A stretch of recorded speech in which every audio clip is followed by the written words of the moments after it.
Good morning. Happy Wednesday, friends. I'm Andy Ross, pastor at Northminster Church in Tucson, Arizona, and I have a rock. And I want to ask you this morning, have you ever been between a rock and an open door? Right. Our reading from Acts chapter 14 this morning has really an interesting thought.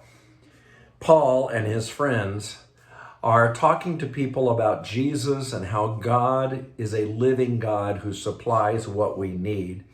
And he's in the town of Lystra in Greece. People become upset with them and they stone Paul.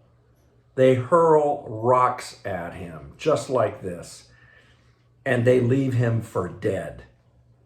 But then his friends gather around him and he pops back to his feet, and we read that after they gathered around him, Paul got up and went back into the city. He went back into the city where a crowd threw stones at him. And then the next day they left for Derbe. But here's what's interesting. As they taught and traveled in this Greece Macedonian area, he points out this important lesson. We must go through many hardships to enter the kingdom of God. We must go through hardships.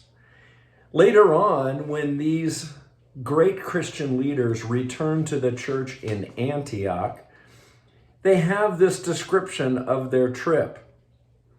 They gathered the church together, reported all that God had done through them, and how God had opened the door of faith to the Gentiles.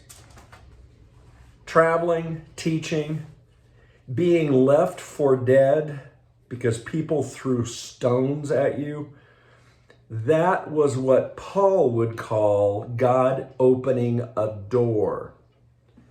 I think there's a myth going around in the modern church today that when God opens a door, things work out.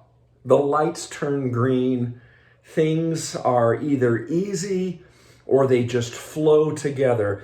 For many of us, that's what we call an open door. But I think the Apostle Paul would tell us that if you have a chance, even in hardship, even if it's difficult, to share your faith and the gospel of Jesus with someone else, even from a different culture, if you have that chance, that's an open door. So what I'm getting at is God's open doors do not equal easy.